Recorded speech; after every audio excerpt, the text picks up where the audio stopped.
Thank you all for joining and kicking off week one of BFSG's 4-week summer webinar series. This week, we have our certified financial planning professionals available to answer your pressing retirement questions.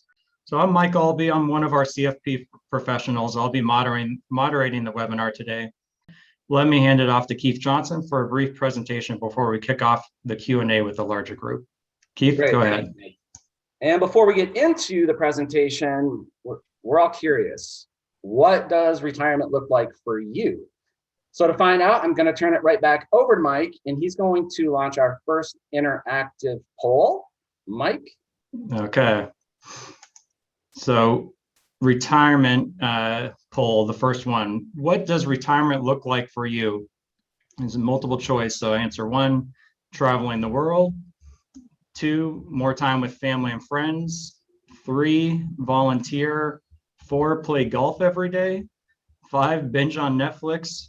Or 6, much more than the above. So we'll give it a couple minute or so. And see how that plays out. Golf every day. I think my father-in-law would like that one, Keith. My golf game is not very good, so I need to practice. So this is, the top 2, and that's why we place them there. Traveling the world, or in general travel, spending more time with family and friends. On the travel side, when I sit down with folks, we're going through financial planning, they're close to retirement.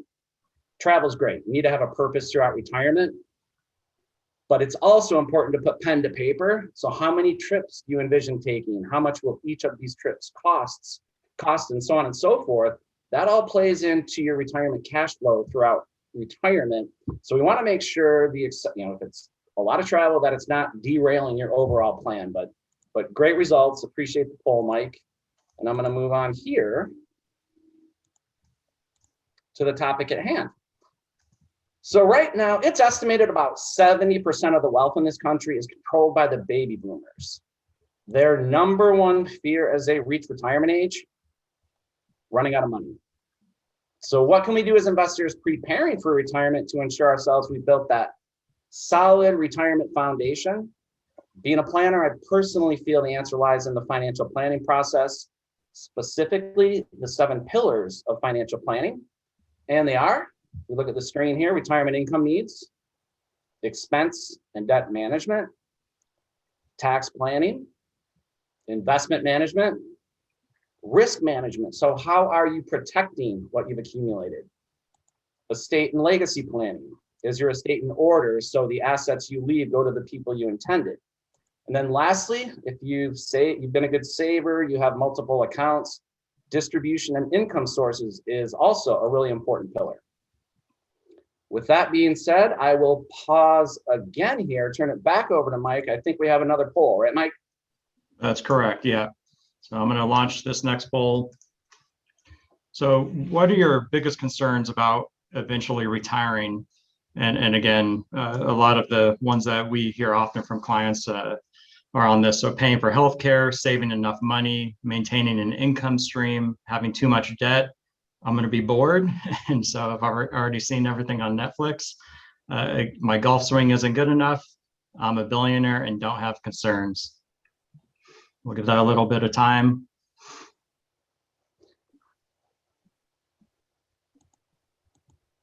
All righty, I'm going to end polling. Keith, you want to take it away? Yeah, sure. So the healthcare thing, that's such an important component when we talk about planning for retirement. And that's actually when I'm sitting down with folks, like married couples in particular, one spouse may continue to work just to pay for healthcare costs. Healthcare costs are increasing approximately 2 times the rate of inflation. So not accounting for that, this is a great group here, they understand that. Not accounting for that can be detrimental to your overall cash flow throughout retirement. So this is what we see typically when we run this poll. So saving enough money, you don't want to outlive your income, but again, the biggie is that healthcare piece. Anything to add to that, Mike? No, I mean, those are the top 3: healthcare, saving, and income stream are definitely top of mind when we speak with clients as well. Those are the biggies. Yep. All right, so let's get to the first pillar here, retirement income need. So when it comes to figuring out how much income you'll need throughout retirement, unfortunately, there's no magic formula. So how much you'll need depends on everything from your health to the lifestyle you want to live to how long you can stay in your current home, i.e. long-term care expenses. A lot of folks want to plan for that in the event they need some type of assistance later on in retirement, and that can be really expensive. So it's not easy to predict any of these variables. However, there are a couple rules of thumb here that you can follow. So there is the 80% rule. So the 80% rule suggests you'll need approximately 80% of your pre-retirement income to maintain your current standard of living throughout retirement. Then there is the multiply by 25 rule. So the multiply by 25 rule, this is fairly simple. So determine how much you would need in retirement, multiply your hoped for annual income by 25. So let's look at an example here. Let's say you plan on withdrawing $50,000 a year from your retirement savings each and every year. You would want to multiply that 50,000 by 25 to determine how much you'll need. So in this case, it comes out to about 1.25 million. Now, let's say on the flip side, maybe you only expect to need $30,000 from your retirement nest egg. You would need about $750 in retirement savings. And when we talk about this, there is a lot of math and science behind these rules of thumb. But if you're someone, you're closer to retirement, and when I say closer to retirement, maybe 3 years or less, you should really be sitting down with a fiduciary advisor, put a plan together, and ensure nothing's there to derail your overall wishes throughout retirement. Okay, so let's talk a little bit about expense and debt management. Throughout retirement, you will have some expenses. Obviously, they're going to decrease or increase, or some may even be eliminated, like a mortgage, for example. Some of those expenses that may decrease would include, and this was timely over the last year, commuting costs going to work, eating out going to work, dry cleaning, and so on and so forth. Another example of an expense that will most likely increase throughout retirement, and we hit on this a little bit here, the healthcare piece. Now moving on here, let's talk about taxes and maybe some potential tax strategies. Because what we don't want to do, we don't want to make the same mistake that most Americans make. So this is according to the IRS. 58% of filers file and pay their taxes within 1 week of the deadline. So basically, this suggests that most people, they're not planning, they're just praying that things work out every April. So this is essentially like looking in the rear view mirror when you're driving, and definitely not forward-looking tax planning.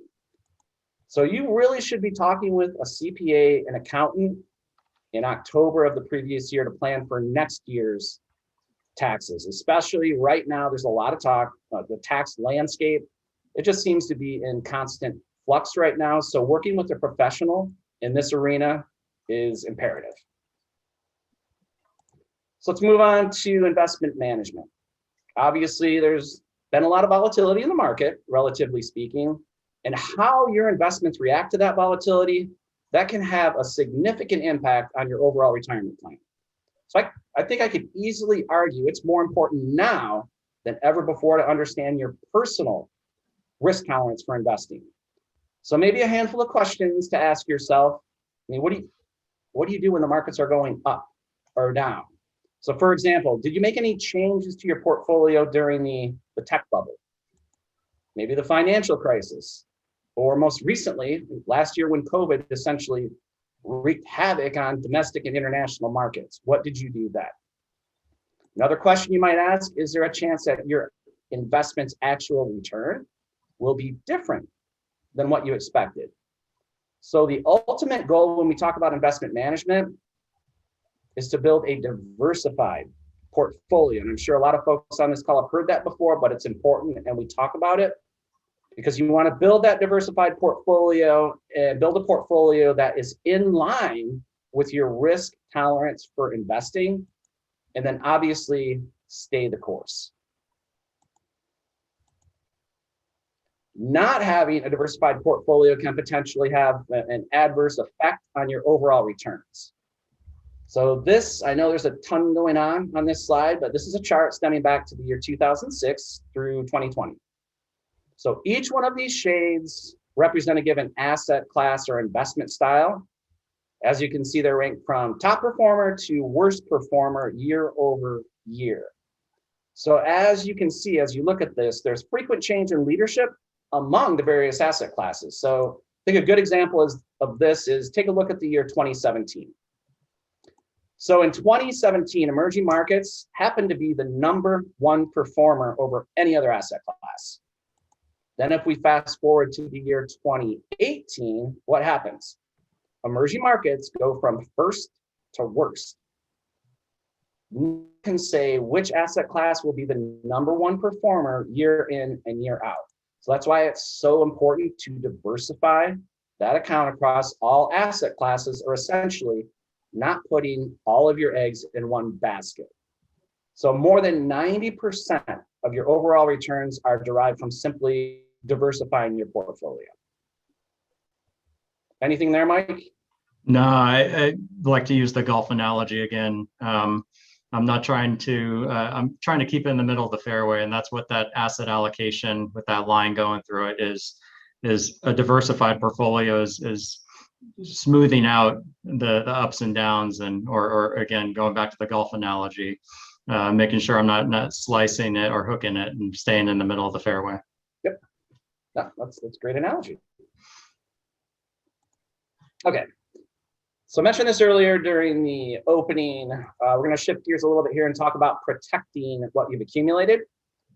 Risk management, when we talk about risk management, it's intended to mitigate the impact of unfortunate events, both in your personal life as well as your investments. Obviously, you can't eliminate 100% of your risk, but you can mitigate the major unexpected expenses throughout retirement. So how do you protect your future against these events that are essentially out of your control? For example, let's say you have adult children on your auto policy. Then you should ensure you have an umbrella liability policy that will protect your home and your savings. In the event your child gets into an accident, it's their fault, you end up getting sued. Or maybe you have a family, you're at higher risk of needing long-term care assistance later in life. Do you have a long-term care policy in place, or are you able to self-insure long-term care to help pay for those expenses? So while everyone on this call, we don't sell any investment or insurance products, these are important considerations when developing your own personalized retirement. And I think having a proper estate plan in place is as equally as important as managing your risk throughout retirement. And why is estate planning so important? Because approximately 55% of Americans with children die without a will. And if we look at this chart here, fortunately, if you're in the Western United States, it looks like everyone has a will and no one in the East has a will. So I don't know what's going on there, Mike. Can you help me out? Some of it is state law, but I don't know. So in the event you're in that 55%, you die without a will, you're said to have died intestate. So this basically means that the state will step in and they're going to make all of your end of life decisions for you. So this process is public, it's lengthy, it's expensive. So if you're someone, you've accumulated assets, or if you wish to leave money even to a non-family member like a charity, you wouldn't even be able to accomplish that without a valid will in place. Some other important considerations when we talk about estate planning would include updating your estate plan. Let's say you divorce, you remarry, or you have children.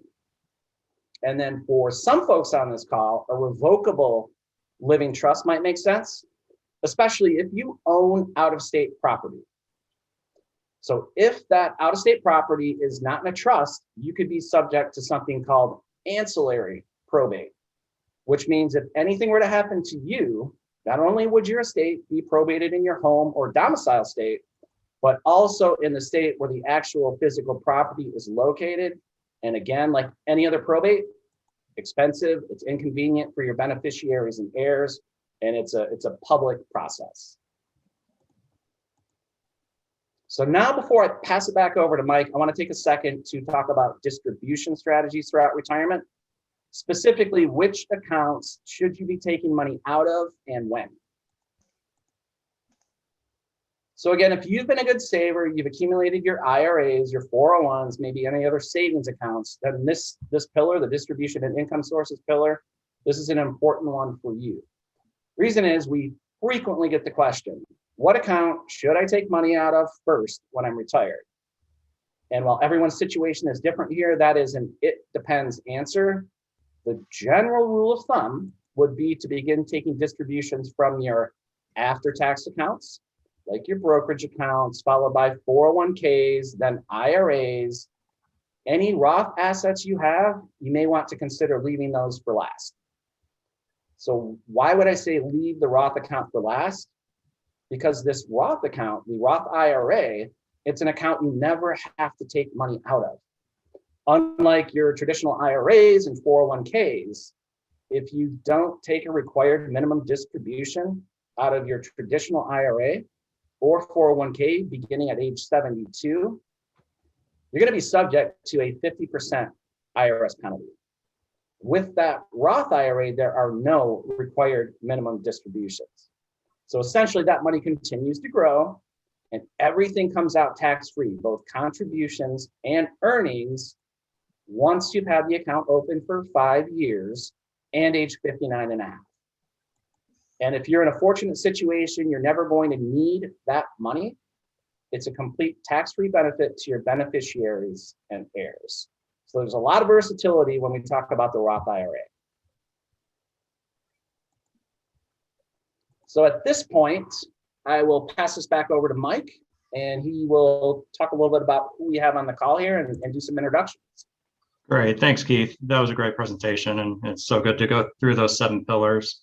So we'll open it up to a Q&A session with our certified financial planner professionals. As we begin the Q&A, please don't hesitate to continue typing questions throughout the session. We'll answer as many as possible before hitting the top of the hour. And should we not get to your question before time runs out, please don't hesitate to reach out directly. Before I do that, I do want to introduce or have our team members introduce themselves and their areas of expertise. So I'm going to go around the horn and just call each of you out. If you can do a brief introduction. Mark, why don't we start with you? All right. Thank you, Mike. My name is Mark Blom. I am a senior wealth manager in our Phoenix, Arizona office. I work as a portfolio manager and a financial planner, helping our clients getting into retirement and also our clients already in retirement. And I've been a CFP since 2003.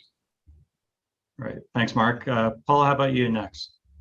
My name is Paul Horn. I'm a CFP professional as well. I'm a senior financial planner here with BFSG. Been doing this for about 15 years. Thanks, Paul. Andrew, you want to go next? You're on mute. Okay, good.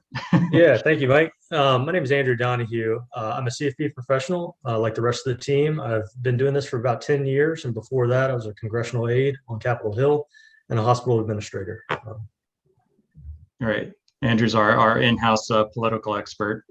Tina, you want to go next? Sure. Hi, my name is Tina Shackman. I'm a senior retirement plan consultant. So I work in our institutional division, working with businesses and governments, universities, managing their retirement plan. I am also an aspiring CFP. So happy to be here and hope to continue learning a lot about this area. Tina's smarter than all of us. She's got her CFA. So, Ross, how about next? You go next. Hi, my name is Arash. I'm a CPA and a certified financial planner. I'm one of the wealth managers here at BFSG, and I'm also the company's controller. Thanks, Justin. How about you next? My name's Justin Nardo. I'm a senior relationship manager in the Arizona office. I have been doing this for about 12 years now, and I'm also a CFP professional as well. Thank you. And I think Braden, I think you're the last one left. Yes, my name is Braden Priest. I'm a CFA, and like Tina, I work in our institutional services division, working with retirement plan sponsors. I've been doing this for about 8 years. Great. And Keith, why don't you give a quick introduction? I know you just went through the presentation, but. Yeah, sure. So I've been doing this for not about 25 years. So some of my focus, again, certified financial planner. I think what we haven't mentioned yet, and this is important across the board, as a certified financial planner, that makes everyone here a fiduciary. So all the folks we work with, whether it's participants or wealth management clients, it's your best interests that come first by law. So again, I mentioned this earlier, we don't sell any insurance or investment products. So it's really all about the education. And in doing this for a quarter of the century, much of that time was spent with working with public sector folks. So working with pensions and things like that, and then basically transitioning them into retirement. Great. And I'm Mike Albee, a CFP professional as well, and about 15 years in doing financial services, and really specialize in investment management. So, okay, with that, those quick introductions, thank you. And so we'll kick it off to our questions, and Paul's going to share his screen and use some aids while we answer some of the questions, and great ones are coming in. And I forgot to mention, you can upvote the questions that come in. You give it a thumbs up, it's going to come to the top. And again, we'll try to get to all the questions, and any we cannot get to, we'll get to you afterwards. Okay, great. So with the first question, assume I'm married with college-age children, a meaningful 401k balance, a taxable estate. With the elimination of the stretch IRA, do you generally recommend still leaving a 401k to children, or is there an alternate strategy? So I guess someone want to take what the elimination of the stretch is, and then answer that. Paul, you want to try to? Yeah, I'll take that one. Okay. So just for people that are unaware, up until recently, there was what was called the stretch provision for the IRA. So if a husband passed and the money went to the kids, what could happen then is the kids would receive that money, and they would have what are called RMDs, required minimum distributions. That's money that has to come out of that account each year, and that's based on someone's life expectancy. So in the old days, that would be when the dad was living, it would be based on his age. So he'd be taking a good chunk out because he'd be older. He'd pass, the kids would inherit the money. The kids would still have to take those RMDs out, but it would be based on their life expectancy. So it tended to be a much smaller amount that had to come out each year, thus stretching out that IRA over a longer period of time. So that was a very common strategy. Unfortunately, that rule was changed January of last year. So now the rule is you have 10 years. So in this example where the husband passes and the kids inherit the IRA, the new rule states within 10 years of the date of death of the husband, the kids have to take all the money out of the IRA. They could do it all year 1, they could do it all year 10, or they could do a little bit each year, however they choose, but it has to come out after 10 years. With this new rule change of this 10-year requirement, if your kids are old enough, so if they're above 18 and you trust them, then still having the kid's name can make a lot of sense. However, if you have minor children, or your kids just aren't mature enough yet in your view to give them a lump sum of money like this, then what you can do is you can put the money, name a trust as the beneficiary of your retirement account, and then the money would go into the trust for that individual. And with a trust, you can choose when and how the kids receive that money sometime at a future date. So if you have that consideration, you may be paying a little bit more taxes that way, but it allows you to have a lot more control and making sure the kids are receiving that money in a more beneficial manner. Great, thank you, Paul. All right, so another question, what's the best way to search for a fiduciary advisor?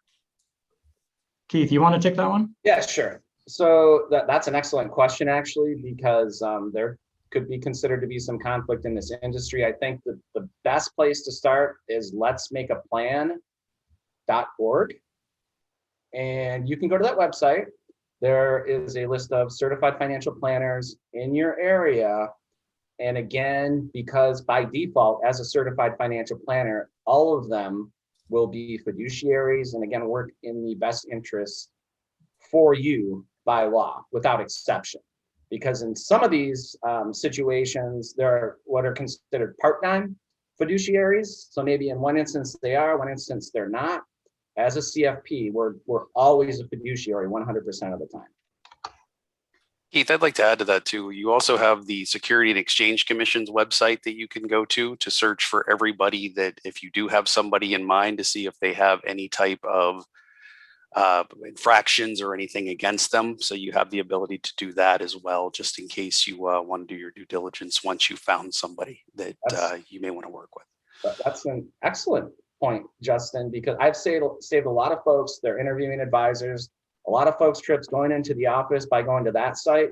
Also, if you do a little broker check, you can go on to broker check and see all the planners on this call are life history in this industry, for example. So that's a great point, Justin. Thank you. Yeah. Like, there's one other note I'd make on this question, just because I think it's a really important question. We get it a lot. If you take a step back and think, Keith has talked about fiduciaries, Justin's talked about how you can find them, but there are other things you should look for in a financial advisor. We all know the financial services industry is a full contact sport.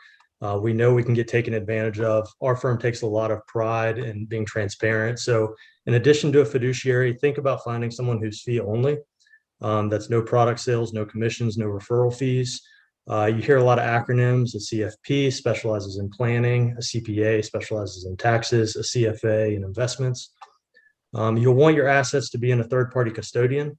We can share more details on why that's important. And then there are lots of other little questions you can ask, and our team is absolutely happy to help you navigate that process. It's a tough world out there in this space. We're aware of that, and we want to help you however we can. Yeah, and I'll finally, Adam, we'll move to the next question. We do have a checklist, so at the end we'll put our contact info up. So if you want a checklist of everything that Andrew, Justin, and Keith just talked about, those items are on there. So next question, what are reasons for and against conversion of a 401k into an IRA? Tina, you want to maybe start with that? So reasons for rolling over a 401k to an IRA. Right. Well, I suppose, some of the reasons that you would want to do that would be dependent upon the plan that you're currently in. Part of the process of making that determination is looking at the costs of your current 401k plan versus the cost of going into an IRA.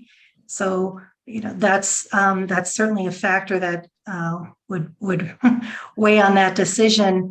Another area would be, the RMD wouldn't really change with a traditional IRA, but if you were to move it to a Roth, you would not have to take out required minimum distributions in a Roth IRA.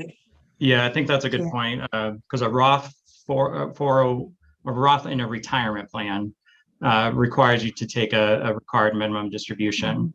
So once you roll that out, you can avoid the RMD moving it to a Roth IRA. That's literally the only way you can. You're exactly. And the other thing is just investment options. I would add to in a plan, you might be limited to investment options unless you have some type of brokerage window or brokerage link account. So if you're wanting to do individual stocks or something else, then a rollover might give you more opportunities in that regards. I think age of retirement. Costs are important, like Tina said. What was that, Justin? I think age of retirement is important too. If you do plan on working longer into your life, if you plan on working past the age of 72, there may be some benefits to leaving it inside the 401k to avoid having to take a required minimum distribution while you're still employed. But other than that, I would add one final thing is just asset protection around creditors getting the 401k, 457, 403b, whatever the type of retirement plan, they've got more protection from creditors. Sir, Mike, and if I can add the last item, that next week's webinar is going to be about traditional retirement accounts and Roth retirement accounts, and we're going to explore more into the retirement plans such as 401ks and IRAs. So it's a good webinar if you're more interested in this topic to attend.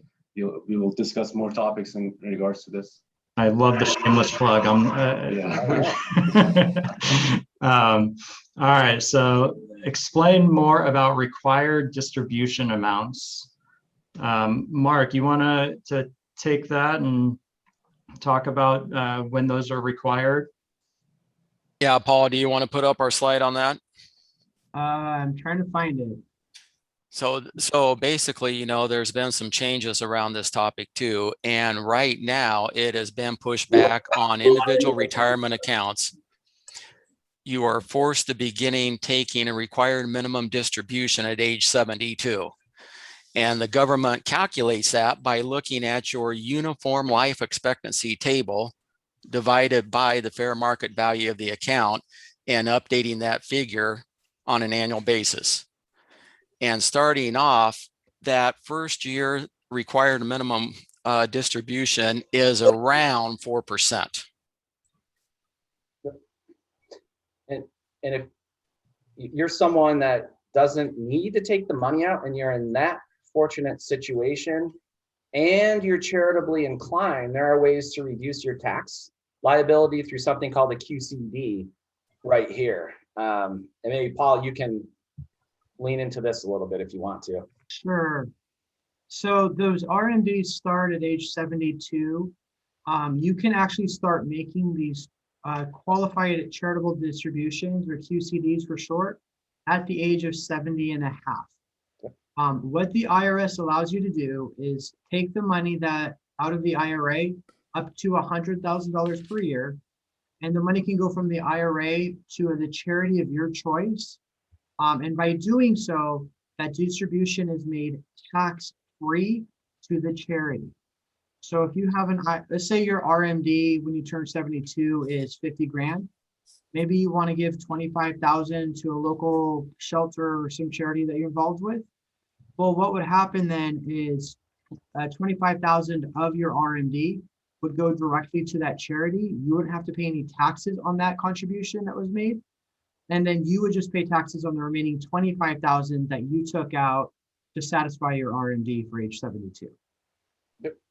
And if I can add one point to it, RMDs are really in place because these retirement accounts were funded with your pre-tax dollars. So IRS wants to collect their taxes. And when you reach 72 or whatever age will be in the future, it might be, they might change that age, but it's very important to take that distribution because if you don't, the penalties are hefty. It is up to 50% of the required amount.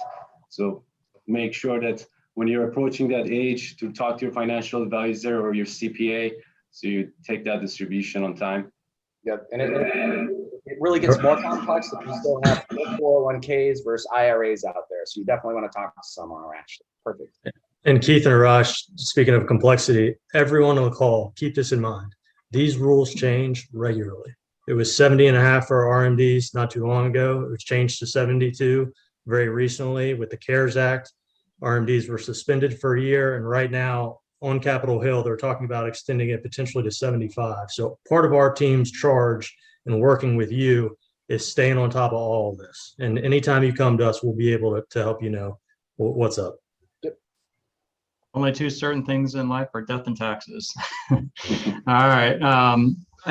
Keith, I think this one's directed to you based on the presentation. So assuming that paying off a mortgage is 30% or more of take-home pay, that is likely to stop before retirement, and that one doesn't have to save for retirement when retired. Why do you say 80% of pre-retirement savings should be a goal? I think it's just a rule of thumb. Why don't you maybe elaborate on that a little more? That is to Mike's point, that's a general rule of thumb. So if you're someone early or mid-career, then the 80% rule definitely applies. But with that caveat, if you're 3 years or less from retirement, it doesn't necessarily apply to you. That's when you need to sit down, do the planning.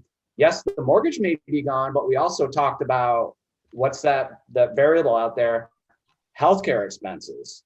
So could that replace potential housing costs throughout retirement? So the general rule is 80%, but if you're closer to retirement, again, you want to sit down and look at your own situation, because everyone on this call, everyone's totally different. Yeah, Mike, and I'll chime in and just comment that I have worked with multiple clients as they've transitioned into retirement, that they actually plan on spending 100%, if not 110 or 115% of their pre-retirement income for the first couple of years. And then on the flip side of that, I've worked with clients that are only spending 70%. Yeah, it varies person by person. It's all about your personal situation. So I got a question in the chat box, just a reminder for everyone to type your questions into the Q&A box. But the question was, can you explain the rules around the Roth IRA more? Why wouldn't you put everything you can in a Roth if you're closer to retirement? And what is the yearly limit?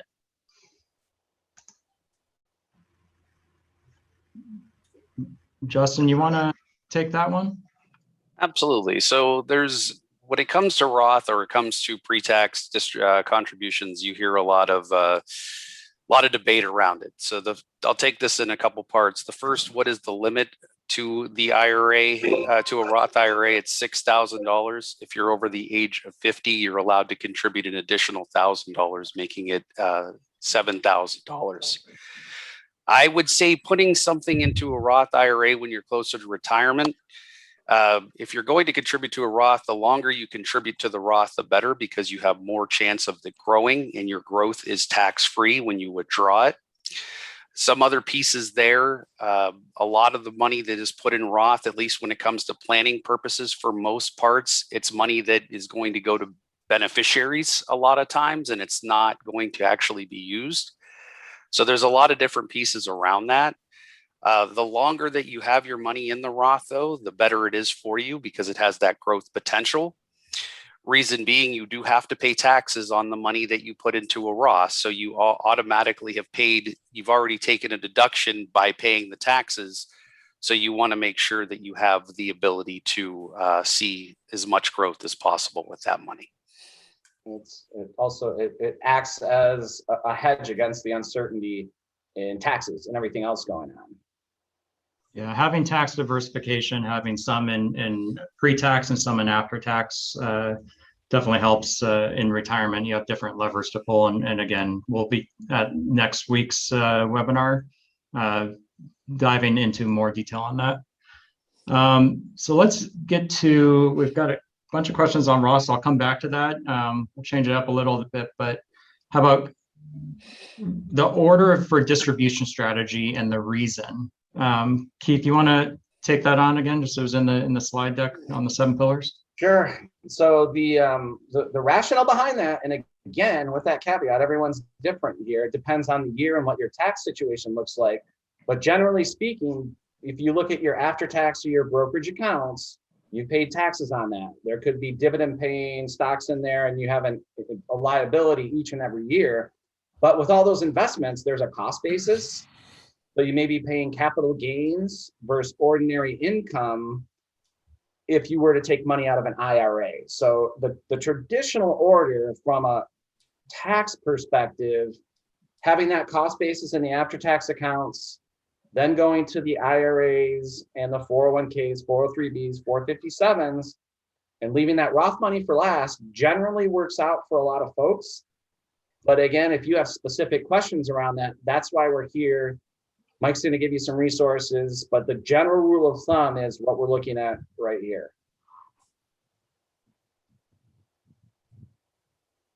All right, thanks, Keith. I love this question. It came in last, but I think it's a great question.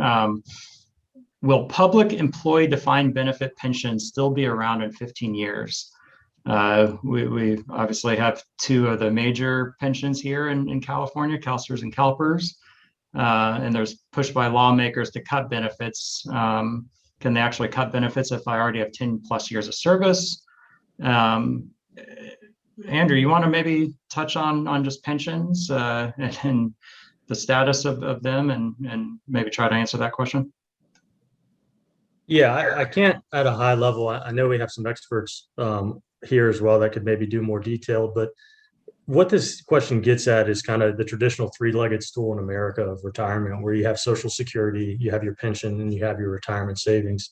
Across the board, we're seeing an erosion of that three-legged stool with Social Security, also with pensions. Just this has no longer become a viable strategy for a lot of corporations across the country. So not only are we seeing them fade out in new offerings, but traditional offerings are starting to have some solvency issues and question marks.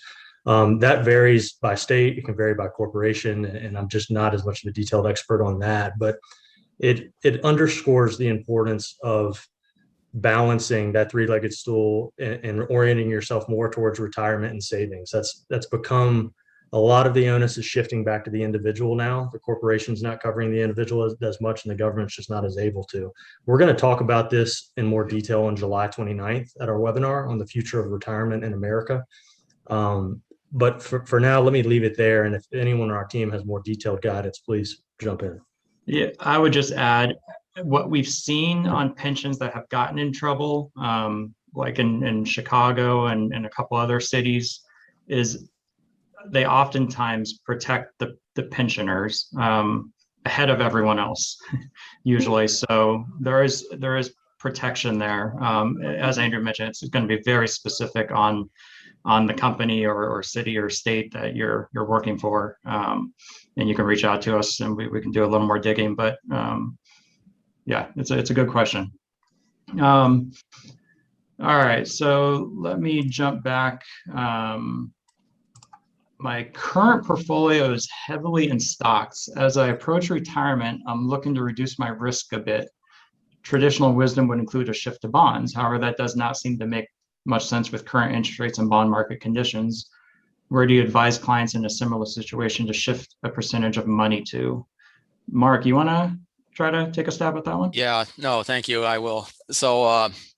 So for the first time in the history of the country, the yield on the 10-year Treasury in 2020 dropped below 1%. And at the low point, the yield on the 10-year Treasury was paying 52 basis points. So bonds are still an effective diversifier, but I think it's important during this point in time to kind of shorten down that effective duration or the maturity on that fixed income allocation, to buffer against an increasing rate environment. And the other thing too is don't be afraid to boost up your cash position too. Cash is an asset class. It is. It's an asset class. It's low yielding today. It is an asset class. And going back to Keith's point, proper diversification and having some growth in the portfolio, typically through exposure to equities. Having bonds, even though they are lower yielding, as Mark mentioned, they do provide that downside buffer to the portfolio. So we think it pays to be diversified still, though. Next question. Paying off a mortgage versus putting additional money into a 401k. Anyone want to take that, or Rosh, you want to take a? Sure. We've had a lot of clients in need of refinance and mortgage needs. So right now, with the rates being so low, and there is a lot of talk of inflation, I'm generally in opinion of maintaining that. If you have a low interest mortgage, just maintaining your payments and not putting more into the mortgage, because the rates are so low. You're basically getting free money from them because inflation is shooting up as well. So I would put more money in a 401k than into a mortgage if your interest rates are low. Yeah, it's that opportunity cost, right? If you're earning more on your money in retirement than what your interest rate is, and if you haven't refied, you should definitely look into that. Anyone else have anything to add to that? I think a little bit too, it's personal preference. Some people do enjoy having a house paid off and they feel that it's something tangible that they want to have. Also, it depends on the other side, what you are investing in and what your appetite for risk is. And, it's obviously the stock market is a hedge towards inflation. But if we start to see some volatility in the market and you get uncomfortable, it really depends what you're doing on the other side of the investment before we just put a blanket statement out in regards to that. So that would be a huge piece as well. Yeah, that's really important. It's everyone is unique in their circumstances and how they want to approach things. And Justin, that reminds me, there's a tendency just in human nature, I think, to think that there's always a right answer to something. And we all have a fear we're going to make the wrong choice. And there are a lot of articles out there that we see. It's not always the case. And that's, I think, the value of a financial advisor sometimes is we can help coach you and identify what your preferences are. So feel free to use us anytime for that. Yeah. All right. How can I convert an IRA to a Roth? Paul, you want to take that one? So if you're considering on taking money that's pre-tax, tax deferred, whether that's from a 401k or a traditional IRA, what you can do is you can take any portion of that money and you can put it into a Roth IRA. So what happens is that money goes from pre-tax money to post-tax money. So the year that you do the conversion is the year that you're going to be paying taxes on that money. So let's say you have an IRA from an old employer for 100,000 and you convert 10,000 of that into a Roth IRA this year. That 10,000 will be added to your income, and then you'll have to pay taxes, federal and state, on that 10,000, the conversion in this example. Conversions can be extremely beneficial because what you're doing here is you're taking the growth on that asset and you're moving that growth from tax deferred to tax free. Think of it from this way. Would you rather have $1 million taxable or tax free in retirement? I'm probably going to say tax free. That's going to be the Roth IRA. Now, with a Roth conversions, while you get this great advantage of tax-free growth, and it gives you a bucket of money that is tax-free for the rest of your life, there are some things that you need to consider with these conversions. Number one is going to be your age, because if you're, say, 65 or older, you can do Roth conversions. So one thing I do want to mention real quick too with these Roth conversions is once you stop working, and so once your income becomes just your pension, Social Security, your investments, you are no longer eligible to contribute to a Roth IRA, but you still can do Roth conversions. So there's no age limit or income limitations on these Roth conversions. So they're a great strategy for maybe someone that retires early or the pension kicks in or before Social Security kicks in to do those Roth conversions. With that being said, though, like I said, a few things you got to take into account. Number one is that the taxes, you're creating a larger tax threshold on that conversion amount. So you're going to want to work with a CFP and a tax advisor to help make sure that you're not triggering more taxes than you're prepared to pay. Secondly, if you're around age 65 or older, the conversions may impact your Medicare Part B and Part D costs. So you got to be taking a look at your Medicare situation as well, because that may increase those costs and you may not be aware of that. So they're great to do. They're a fantastic way to grow wealth, to transfer money to your heirs as well, because that money, again, is tax-free to the heirs, but just got to be very careful when you're planning for them. All right, thanks, Paul. Our first Social Security question. My wife took Social Security at 62. I will be 66 next year and entitled to full Social Security. Would my wife still be entitled to a spousal bump equaling half my full Social? I'm guessing my FSA. FRA. Yeah, full retirement. I'm guessing FRA. Yeah. Well, since you're on that slide, you want to take that one again? Yeah, that's fine. So the short answer here is yes. If your spouse is collecting on their benefit, they will get, when you start your benefit, they will get the greater of 50% of the spouse of what you're making or their benefit. Whatever is more is what they're going to get. So if someone collects early on their own account and then the spouse with the higher one That short answer is yes, I guess, there, in that case. Yeah. Keep it simple. This is a great place to pause real quick. We have one last poll. I'm gonna launch that real quick because it just ties in with the Social Security. So what age do you plan on taking Social Security? You've got 62, 67, or full retirement age, 70, the day I retire regardless of age, other, not sure. And then there's a follow-up to that question. Have you already had Social Security analysis done? Yes or no? So most people are saying full retirement age or 70.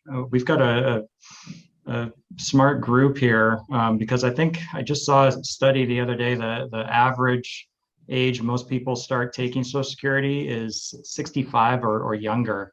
And as on that slide right there, you see the benefits get reduced dramatically under full retirement age, and then they increase about 8% per year after full retirement age. I think, Mike, I don't know if I read the same study or not, but I think approximately 1/3 of US workers take Social Security at 62 and more than 50% prior to their full retirement age. So it's almost get it when you can mentality. So there are some important considerations around here because when you take Social Security, it's essentially an irrevocable decision. So we have Social Security calculators and maximizers. So, there are 1,000 different calculators out there. None of them take into consideration legislative risk. So what do I mean by that? Let's say you've been a really, really good saver. You're not necessarily going to have to rely on Social Security. 10 years into the future, maybe the government says, okay, great job saving. You don't need all this. What we're going to do is move it over here to Joe Smith, who hasn't saved so well. They need to live off of this. What is that called? When I do this live, I get all these responses and it's great, but it's called means testing. So if you can go to the AARP website. This is one of the strategies they're talking about to save Social Security. So it's important to do the research before you make any election with Social Security. Definitely reach out to a financial advisor or an expert. Yeah, and we will be definitely touching on that topic a lot more on the July 29th session that Andrew's speaking with a guest speaker on. And it sounds like from the poll, most people have not had a Social Security analysis done. So we do think that's important. Paul, do you mind, I'll jump to the next question, but going to the break-even analysis? Yeah, do you want to touch on that real quick and then I'll jump to the next question? Yeah, sure. So looking at the different ages when you can take Social Security, looking at age 62, which is the earliest, which is that yellow line, looking at taking at your full retirement age, which is 66 for most individuals, 67 for some younger individuals. And then finally looking at delaying it to age 70, which is this blue line. What this analysis looks at is the payments that you would receive over your lifetime. And at what point does delaying become more beneficial? So for example, if you delay your payments until age 66, comparing it to 62, around age 78, if you die before age 78, you would make the most money with taking at age 62. But at age 78, they've paid you the same amount of money. So going forward, if you live past age 78, you would have been better off taking age 66. And look at the same comparison between 66 and 70. The break-even age is 82 and a half. So if you live past 82 and a half years old, you're better off delaying till age 70. Otherwise, you're better off taking at age 66. Yeah, so as Keith mentioned, there's legislation risk, but there's also a longevity risk. And that comes back to your own personal situation with do you have good genes or not, and your health and everything else. So we are coming up on top of the hour and we have tons of questions still. We're all gonna stay on and keep answering questions. So I do want to remind everyone that a recording of the webinar and the slides will be made available within the next 24 hours or so. So be on the lookout for that and do complete that survey. as well that you'll get. But we're going to stay on and just keep working through these questions. Braden, we have an option to contribute to a Roth account in our 401k plan. It doesn't say the employer, but do you want to just maybe talk about how they can find that out? Sure. So there's a couple different ways. One is they could contact their service provider. So whoever is the record keeper for their retirement plan, and by record keeper, that might be a service provider like Fidelity or Charles Schwab or T. Rowe Price, or one of those types of firms that is actually administering the plan on your company's behalf. You could contact them through their phone center. You could contact them online. Or you could reach out to your HR department. They can always get in contact with BFSG, or you can reach out to BFSG directly as well. We'll share our contact information for you. That information should be in the plan's plan document as well. And you receive a document that's called a summary plan description, or sometimes it's called an SPD. That document basically lays out all of the general provisions of your retirement plan. And it'll tell you what types of deferrals and contributions are allowed under your plan. So that might mean some plans only offer traditional pre-tax contributions. Other plans offer pre-tax and Roth contributions. Some also offer what's called after-tax contributions, which is a bit of a hybrid type of deferral. So if you looked at your summary plan description, that should be able to confirm for you as well that any of those options that I just mentioned should get you what you're looking for. All right, thanks, Ray. Is it possible to transfer a large IRA 401k balance into a Roth? If so, is there a penalty or a financial impact to consider that will drive your decision? Keith, you want to take that one? Yeah, you separate from service from an employer and 100% of your 401k money is pre-tax. Technically, you could roll the whole thing over into a Roth, hypothetically speaking. When you do that, that's considered ordinary income. So let's say the year you retire, you make $50,000 and the 401k is worth $100,000. If you move everything over, well, your income is essentially now $150,000. So that could potentially move you up into a higher tax bracket. I know we talk quite a bit about doing these conversions.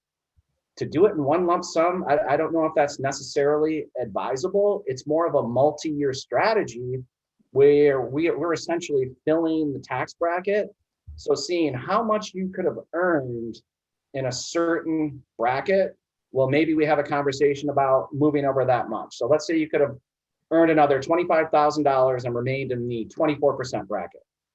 Let's consider taking 25 grand out and moving it over. So filling that tax bracket. To do it in one lump sum, generally speaking, that's not advisable. Yeah, watch out for taxes on that. And it's all there's no going back once you make that decision. No recharacterization of those like there used to be. Yeah, and I think the important thing to highlight there again is what Keith said, is that conversion, that Roth conversion, doesn't have to be an all or none type of situation. You can do the partial conversions along the way, year after year after year. Correct. All right. So under what circumstances can someone contribute to both a 401k and a Roth IRA? Is income one factor? Well, if you want to jump to the, yeah, go ahead, Justin. Pretty much income is the only factor when it comes to if you're able to both contribute to a 401k and a Roth IRA. Normally, unless you fall under very strict rules through work, you would be able to contribute to your 401k. When it comes down to the Roth, it's all based off what your AGI is. If you're single, if you make over your AGI is over $140,000, you are unable to contribute. If you're married filing jointly and you make over $208,000, you're unable to contribute to a Roth. You will hear some people talk about what's called a backdoor Roth contribution, where you contribute to a traditional IRA and then immediately contribute it. But before doing that, I highly recommend talking to a investment professional, just because it may not work as easy as you think it is, depending if you have any other IRAs as well. Right. I have a 457 at my current place of employment. I have a 403B SEP and an IRA from a former 401k. Should I roll the 403B SEP and the IRA into my 457? We kind of hit on this earlier when Tina answered it. I mean, really evaluating what your options are, your expenses, your costs into that. And there's other factors to consider as well that might be personal. So we recommend you reach out to us directly. And we can answer that. Anyone else have anything to add, or should I move on? Really quickly on the 457, the big difference there between the 403Bs and the 401Ks, if you're not age 59 and a half, let's say you leave an employer, you're at a public sector employer, county, state government, whatever, you have a 457, you leave employment, you're 35 years old. You can always get to that 457 money and there's never a 10% penalty. With the 401k, the 403b, that's totally different. So commingling those, that's a one-on-one conversation for sure, Mike. So yes. Good point, Keith, our public sector expert. Thank you. How important is it to maximize return in retirement?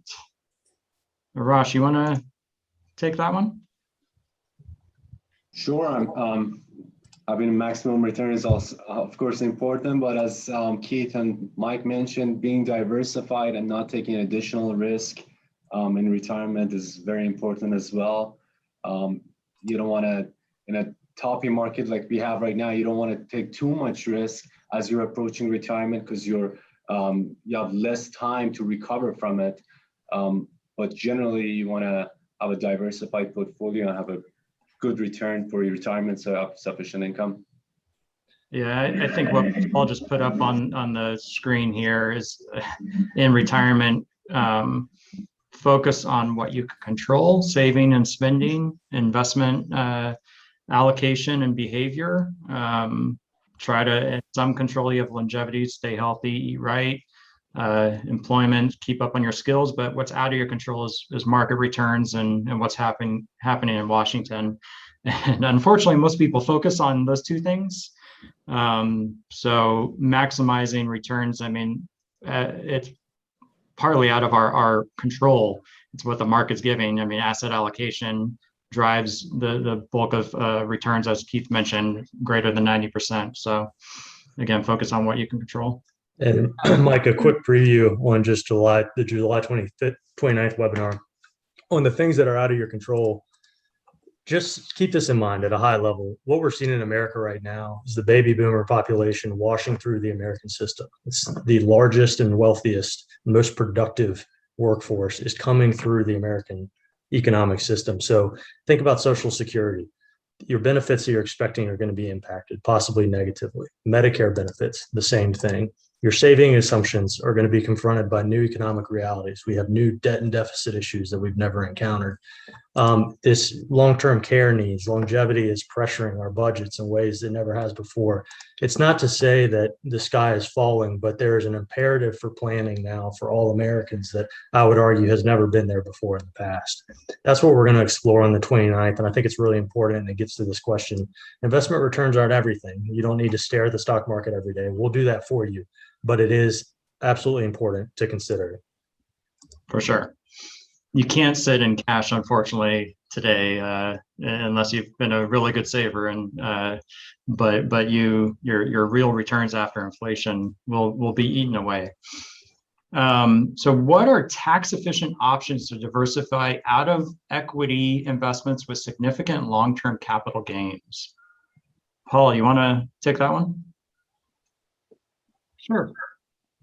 So if you're trying to diversify out of a long-term position that you've had, maybe it's a concentrated stock position.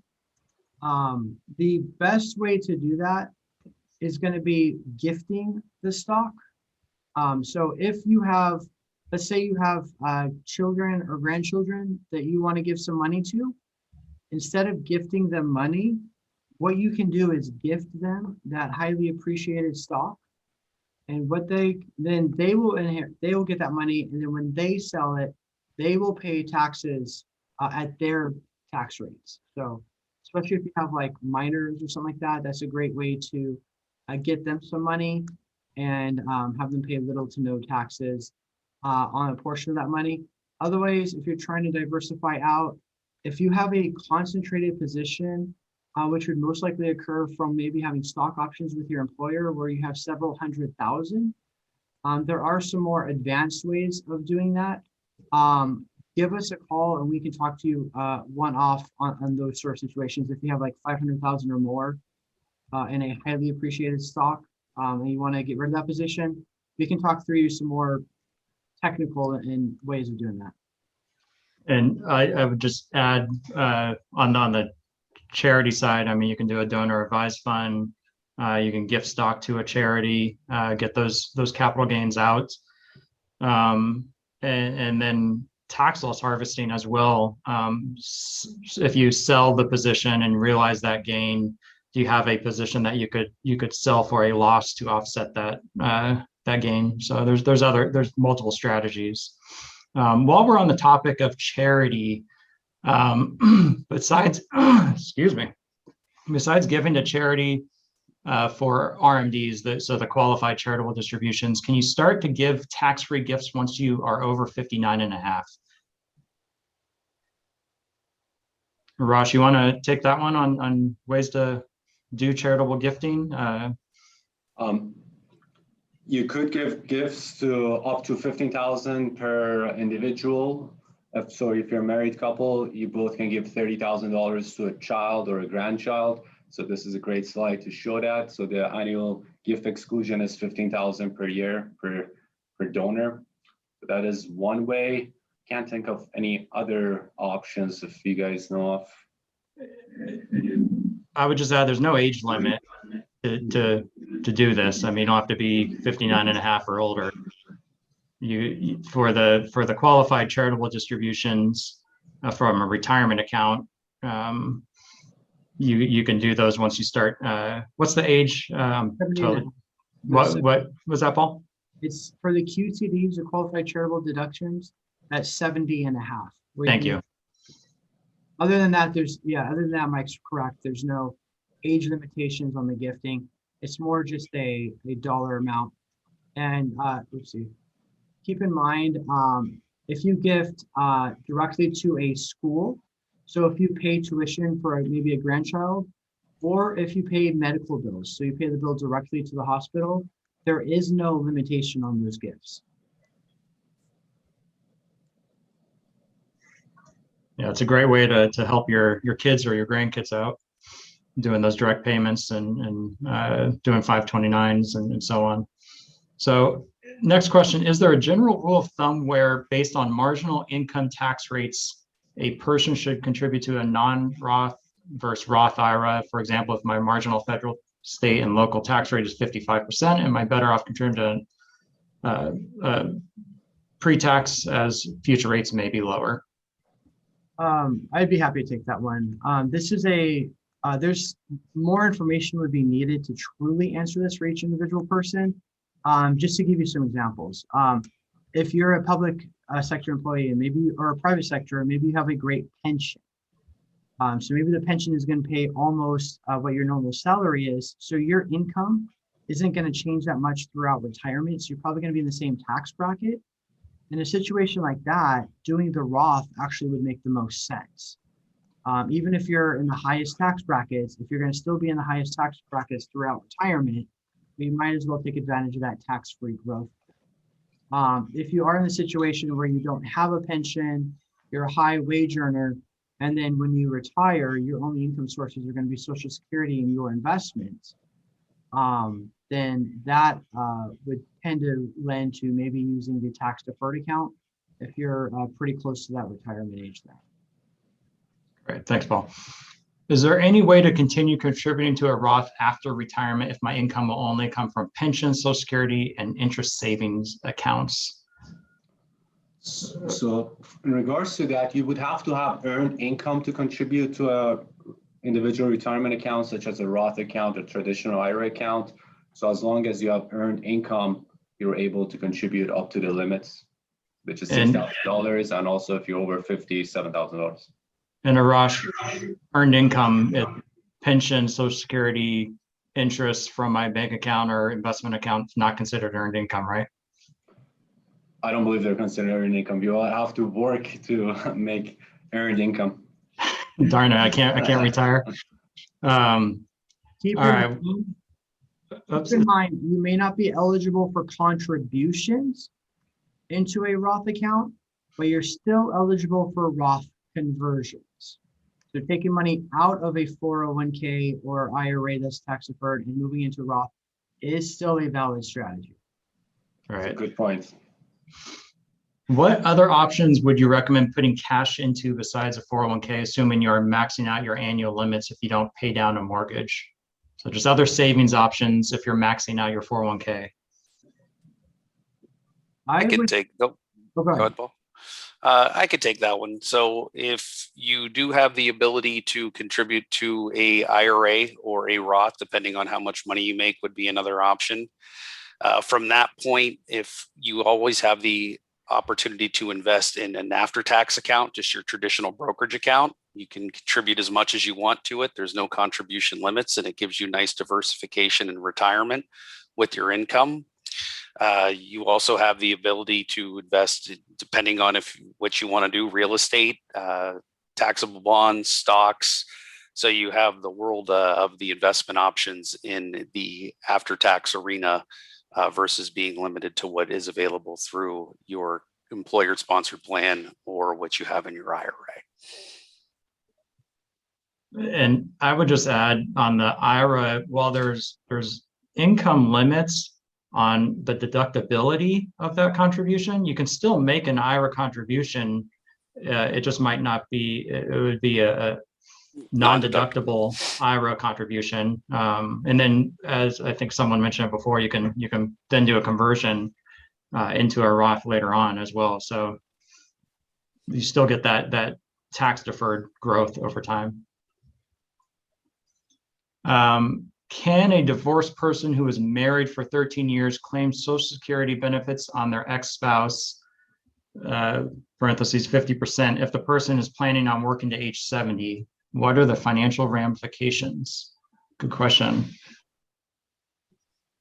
Anyone want to take the divorced spouse Social Security question? Yeah, I can take it this way. If you've been married for 10 years or more, you are able to get access to your ex-spouse's benefits, assuming that you don't remarry before the age of 60.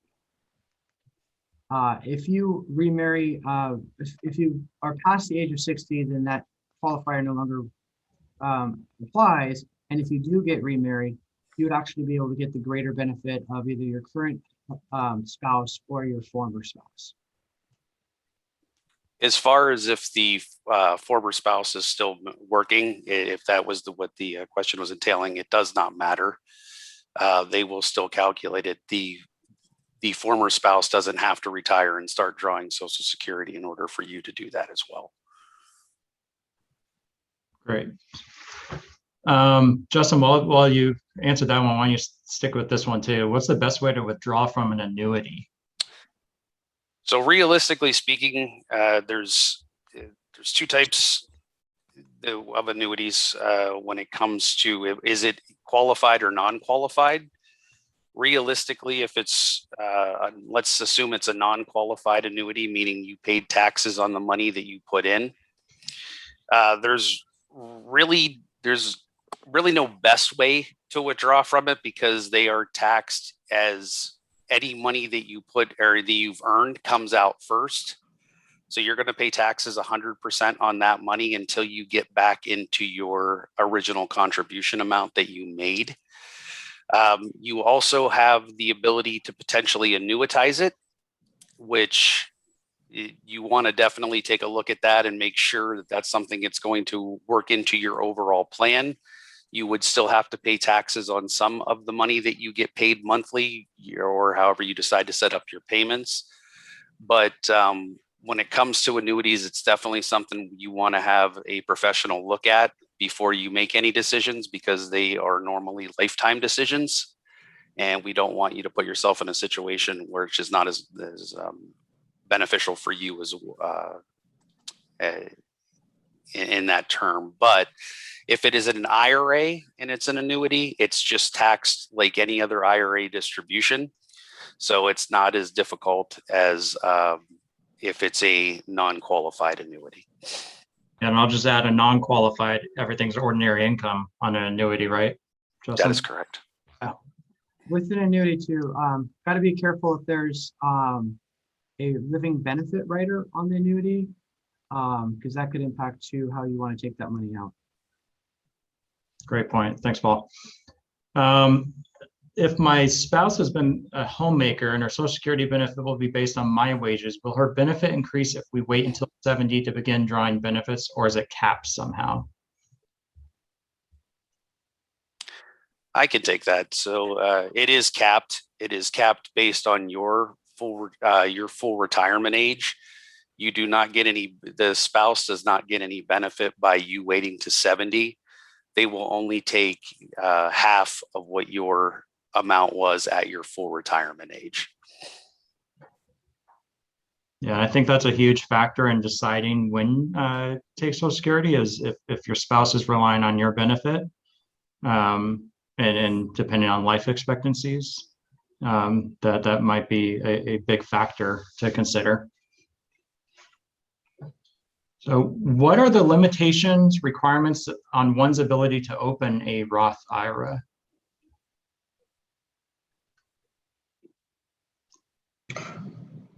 I don't believe there is any limitations on one's ability to open a Roth IRA. It just comes to the matter of your ability to contribute based on your income limits that we discussed earlier. So whether or not you are below those income limits, but you should be able to open a Roth IRA as long as you meet the guidelines of the custodian or bank, like you're a citizen or whatever requirements they have. Yeah, and you need earned income as previously as well.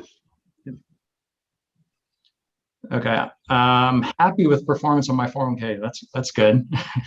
However, upon retirement, I will need to roll this over to an IRA to avoid tax withholding on disbursements. I'm imagining that I can stay invested in the same funds, but are tools like Goal Setter, et cetera, still available in IRAs? Tina, you want to take that? Sure. I think you might be referring to Goal Maker, but basically that's an asset allocation tool. That specific tool wouldn't be available in an IRA, but some of the IRA providers have asset allocation tools. And, advisors and planners can also help with that as well. But you probably can stay invested in the same funds. You may even be able to do like-kind transfers from your 401k to your IRA. Just really depends on where you open up your IRA account. Yeah, and I just want to clarify, there's no avoiding taxes. You take a withdrawal from your 401k, you pay taxes at ordinary income. You take a withdrawal from your IRA, you pay taxes at ordinary income. You do a Roth conversion, you pay taxes at ordinary income. You're just accelerating those taxes to hopefully save on them in the long run with tax-free growth and depending on your tax rate in retirement or later. So unfortunately, there's not many ways to avoid taxes unless you do that Roth contribution up front. And as Paul's showing on here, I mean, you can get some tax-free growth from state issued bonds, municipal bonds. But avoiding taxes, it's tough. Mike, if I could add one last thing on that as it relates to the investments, would just to double check the cost of the investments. Many times the retirement plan of your employer, because of the economies of scale of the plan, the fiduciaries of your retirement plan have access to lower cost institutional priced investment options that you might not be able to access via yourself as a retail individual in an IRA. So your employer plan may have negotiated lower fees, been able to access lower cost investment options that you as an individual might not qualify for. So just one thing that you want to make sure, if you are going to roll over a 401k or retirement plan account, just that you're doing that review, making sure that if you like certain investments in your plan, seeing if you can get those investments outside your plan. You can always just remain in your plan as well, even if you are retired. Yeah. Great point. Thanks, Braden. So what do you think of the net worth tracking formula of salary times age divided by 10? Keith, you want to take that one? Sure. Elaborate a little bit. I don't think I've heard that one before. So I was just I saw this question coming up, and so I ran some scenarios. I don't think it's going to be particularly helpful. Just for example, if you take someone that is 35 years old, makes, I don't know, let's just call it 100,000 a year. So 35 times 100,000, that's going to be 3.5 million. If you divide that by 10, that's going to be 350,000. So how I'm interpreting this is they're saying that formula would say about 350,000. That's all someone that would need to retire off of. If I'm understanding that correct? Is that what it is? Yeah, and I would be very concerned about that if I'm interpreting that correctly. If I'm not, please let us know, and we'd be happy to talk to you more about that. But yeah, what I would just point to is, what Keith covered during the 7 pillars or rules of thumb, that doesn't substitute for personal financial advice. It's all unique to your own situation. So reach out to us and we can do some evaluation on that. If I am 64 thinking about retiring within the year and possibly waiting to my full retirement age to draw Social Security, my husband's 51 years old and permanently totally disabled veteran collecting Social Security disability and veteran benefits, how will this affect my Social Security amount? That's a tough one. Anyone? Yeah. Go ahead. I can go ahead and take that. So there's a couple things to look at when you're looking at your Social Security. If you're waiting till your full retirement age to draw Social Security, keep in mind Social Security is based off the highest 35 years of earnings that you do have. So there might be a situation where when you look at your Social Security statement, a lot of times it says, and if I work till this age, so it might be a little bit less than you would expect to see that was printed on the statement from Social Security that you receive annually. Other than that, there's nothing it's going to affect either his benefits or your Social Security benefits by doing that. Just keep in mind, if you do leave work and you have to come up with money to live off of, you're going to have to come up from another source. So you'd be looking to potentially draw from your retirement assets, and just how much stress that would put on your overall retirement would be something that would be great to sit down with the certified financial planner and just see that makes sense in order to do that for your retirement. You must have been reading ahead, Justin. The next question. Social Security is dispersed monthly. Should I withdraw from my investment accounts monthly as well, or yearly, a better option for the best returns on your portfolio? So that kind of dovetails into maybe funding expenses if they're not totally covered by Social Security, or you're delaying Social Security till full retirement age or later until age 70. Is it better to take out monthly or yearly? Justin, you want to just stick with that? Sure. I will say this, it's very tough to say. If you take out a yearly distribution and you happen to take that distribution out at the highest point in the market in that year, that you won. But most times we see that is not the case. And most clients do like to take out, that we work with, do like to take out their distributions monthly.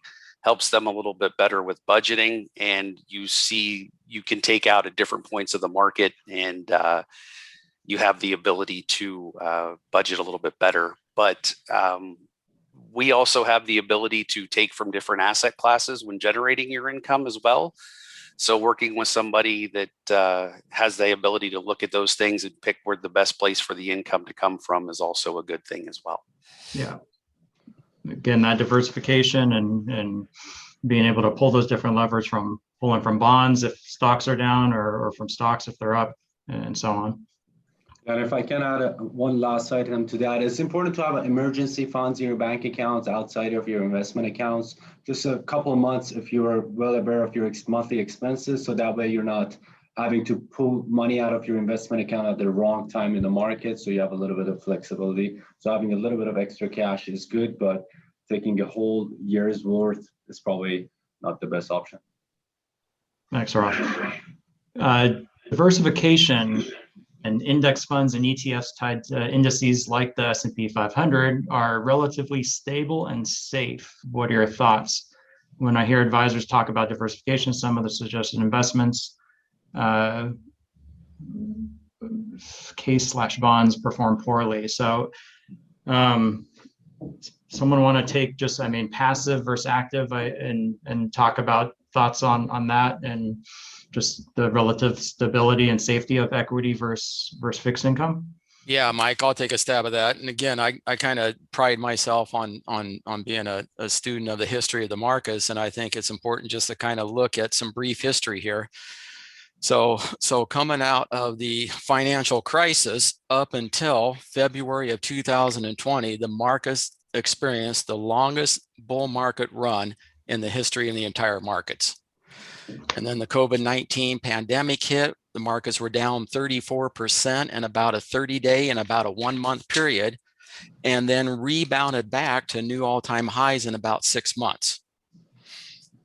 And that is really the outside of the norm of the market history because of just this unprecedented Federal Reserve intervention. If you go back and look at the market high point in 2000, it took about 7 years for the market to recover at the same levels. The market once again hit a high point in 2007, and it took 6 years for the S&P 500 on a price-only return to recover. So I think, you have to understand the potential volatility of the market and the downside risk and put together an asset allocation model that you can actually stomach. Yeah, and I don't think that really, from a passive versus active, safe and stability, you're exposed to market risk no matter what. And that's where building a portfolio that fits your needs and objectives is key. All right, we've got 6 questions left. I know we're a half hour past the top of the hour, but we're gonna get through all these and we appreciate all of them coming in. Reinvesting required minimum distributions from an inherited IRA into my Roth IRA. Is that a good plan if I don't need the cash? Andrew, you want to take that one? Yeah, actually, I want to defer to a colleague that might have more experience with inherited IRAs, if that's all right. Yeah, no, that's why we're all here. We support each other. I could take that one, Andrew. The easiest answer that I would say is yes, it's a good idea. If you don't need the money and you're looking to save it for later on down the line, of course, you have to pay taxes on the money now. But as you save it into the Roth IRA, all your distributions in retirement will be tax-free. So I don't see any reason that would be a bad strategy to do. Just keep in mind, obviously, you have to pay the taxes on it. So you might want to hold a little bit of the money back to pay for your taxes. But other than that, it's a fantastic strategy. And yeah, I would just say the only qualifier, just make sure you meet the income limits on the page that's showing here. If you're over these income thresholds, then you'd want to look at making that the non-deductible contribution to the deferred IRA, tax deferred IRA, and then do a backdoor Roth conversion to make that contribution. So how you go about making it may be important based on your income. Paul, we'll stick with you because I know we have a blog post that you just wrote yesterday that will come out next week on deferred comp versus a Roth. How should I determine which one to contribute to? So deferred comp versus a Roth, that's actually a really interesting conversation. Part of that is going to be playing into the question we had a little bit ago about if you're a high income earner in close to retirement, should you still be contributing to a Roth? A Roth account typically is going to be a great way to go because of that tax-free growth. If you're a high income earner and you have access to a deferred comp plan where you can structure your payments to give you an income source in retirement and you're retiring early, then the deferred comp may be the better way to go in that situation. Otherwise, most of the time, I think the Roth in a general, talking very general here, would be a great way to go. Really, to get that answered specifically, you'd have to talk with a financial planner and do some planning around that. Yep. So please provide a brief overview of the difference of the required minimum distribution for an IRA versus a 401k. Is there any difference? Like, I can take a crack at that if you want. Go for it.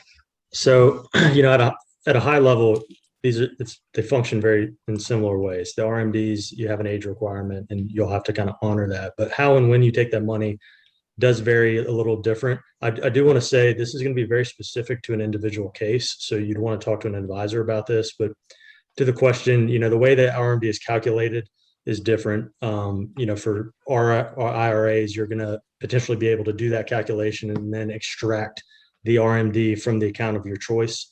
Whereas with a 401k, you may have to be doing that from each individual account. There are differences if you're still working, if you're required with your current employer's 401k to make withdrawals or not. There are differences between Roth IRAs and Roth 401ks. Whether or not you need to make an RMD during the year can vary. And then there are differences with tax-free transfers to charity, with qualified charitable distributions. There are a lot of rules within this, and I think optimizing those rules to your benefit is where an advisor will help, and we can go into more detail on that. Yep. And I just put into the chat, we've been talking a lot about some of the strategies. We've got a prior webinars, also our blog post where we touch on a lot of these questions. So I recommend checking that out. Plus, as we conclude here, we've been talking about diversification portfolios and risk. We do offer a complimentary review of the portfolio and your risk, and then signing up for a newsletter as well. So coming down the stretch, 3 questions left. Can you elaborate a bit on the increased taxes paid if a 401k or IRA was placed in a trust versus passed on directly to your children? Inheritance, that's been top of mind, I think, with our clients lately. Someone want to take that? I'll take that one. I think it's built off what we talked about earlier.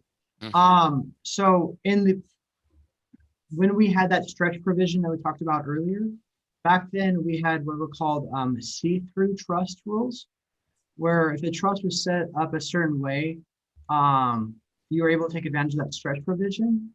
The challenge here is with the Secure Act, when it was passed last year, it didn't specifically address how see-through trusts were going to be handled.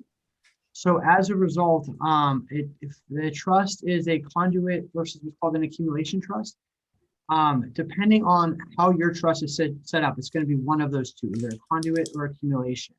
But essentially what could have happened now with that trust being named instead of individual is because you don't have an individual there, it could trigger that all that money need to be come out within a 5-year period instead of a 10-year period.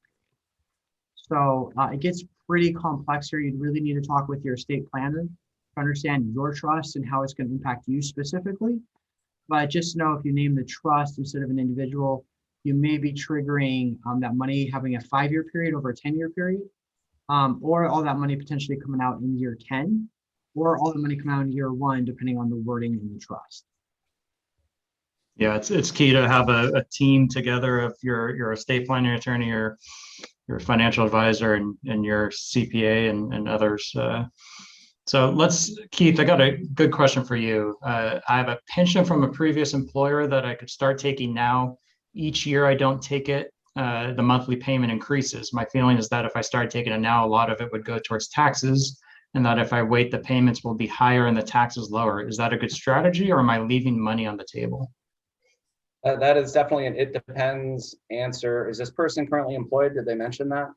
They didn't mention that, but that maybe touch on that. Yeah, the employment, how that's taxed or not. That would be a huge variable if you don't necessarily need the pension right now. I would have to understand what the cost of living adjustment is on the pension. We're working on a case right now where we're talking about deferring a pension out because a spouse has other deferred compensation income coming in. So that is absolutely one of those. Please reach out to us, get an idea of what your situation is, and kind of go from there. But generally speaking, just like Social Security, I mean, the longer you wait, if you're getting a COLA or a cost of living adjustment and that benefit's increasing, then that would make sense on paper. But again, there are a ton of considerations surrounding that. So that would definitely be one I would recommend reaching out to us. Great, thanks, Keith. And I know you got to take off to another meeting. Well, as we wrap up, thank you, Keith, for the 7 pillars and all your insight. Thank you all. I appreciate everyone attending. Thank you so much. Things are volatile right now and uncertain. We're here as a resource and definitely appreciate the time. Great. All right, last question for the group. Is there a limit on AIG related to a Roth conversion?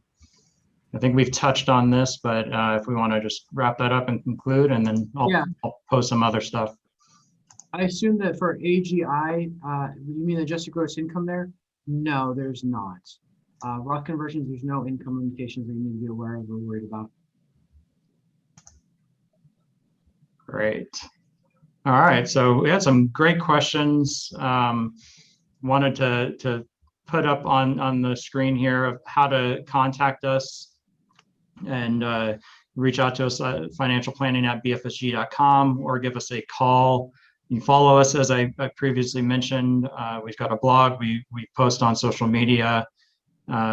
Check out our next webcast next week. We dive into more detail. We had a lot of questions on Roths, so we go in even deeper next week on July 15th at the same time, 10 a.m. Pacific time, 1 o'clock Eastern. And how can we help? Ask us any follow-up questions. I think we got to all of them, but some of them are personal in nature and are specific to your needs and objectives. So reach out to us. I posted previously the complimentary risk analysis and portfolio review. Sign up for our newsletter. I put the links for the next 3 webinars. We're doing this all of July. And then final thing is please complete the survey. I just posted it in the chat box, but you can also, you'll get an email afterwards. So thank you everyone for the great questions. We hope the answers help lead you to make smarter financial decisions. And thanks to our BFSG team for answering some tough questions. As I mentioned earlier, don't hesitate to reach out, and we hope you can join us for the rest of the series. So thank you. Thanks, everybody. Thanks, team.